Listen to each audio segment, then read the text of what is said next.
say, listen, it's not something you talk through. It's a behavioral thing.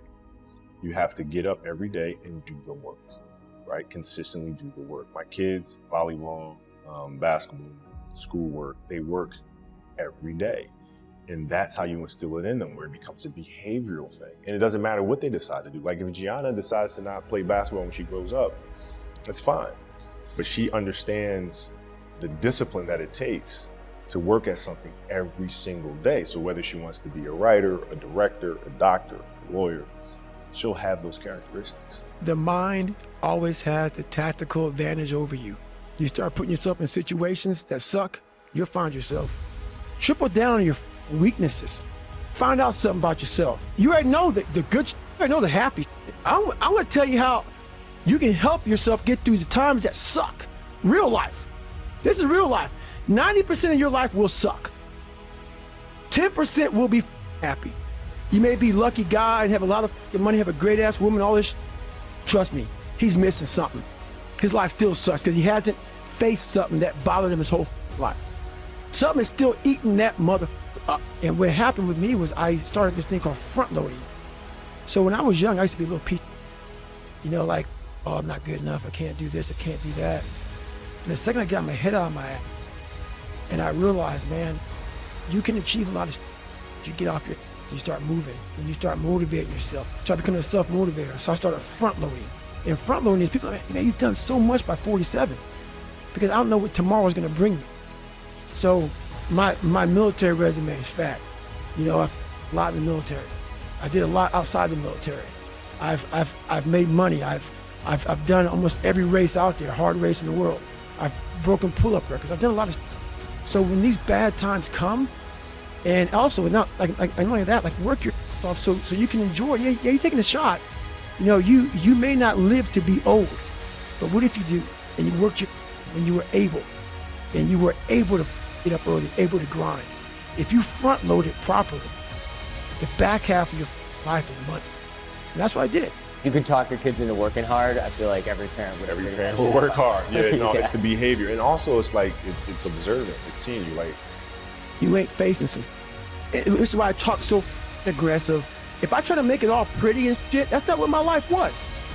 It was a violent struggle daily to get where I'm at today. I'm not gonna water it down. It wasn't fun. It ain't fun today, but I'm happy.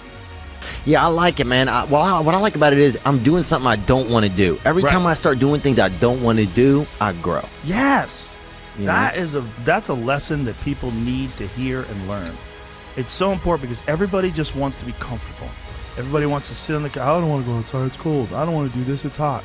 Like, you've got to do things that you don't want to do because you show your body that your mind is the boss. I was in the military. We go on these instructor-led runs. Most of the time we knew the start and end point.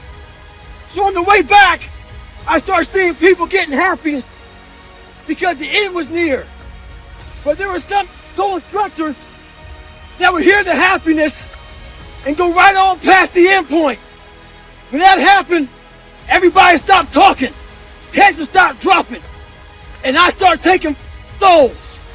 At that time, I knew what happened in their minds. They were living off the hope factor.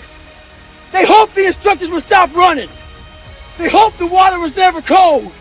They hoped the weather was good. I don't live off that hope. I wish the water was cold. I wish them motherfucking instructors keep on running. I wish the fucking rain. When the ending is unknown and the distance is unknown.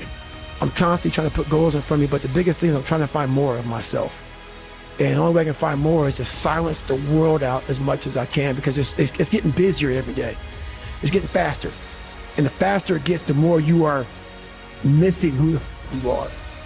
So I trap my own mind a lot and say, look, man, I put my phone away, I put it away, and I go dark. I go dark a lot, and it's because I have to find out.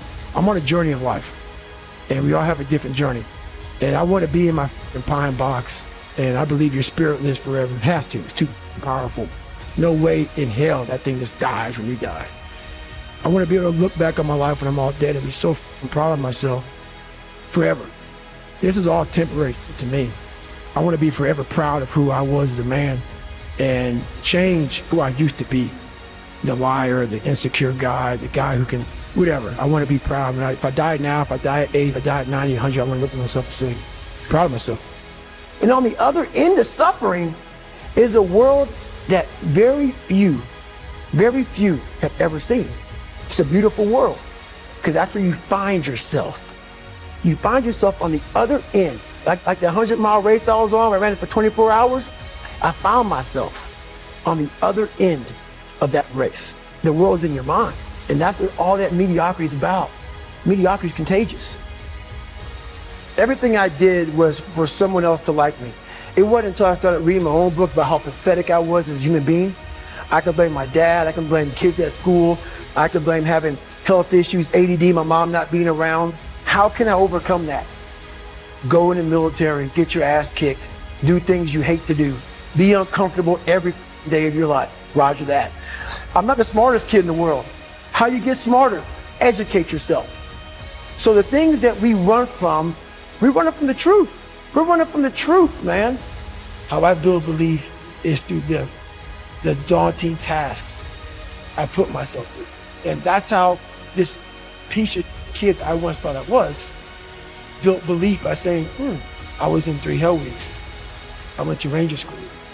I tried out for Delta selection. Confidence comes from the thing that you built. You must build belief. You must build confidence. It's belief, and it's built on what you put in to yourself.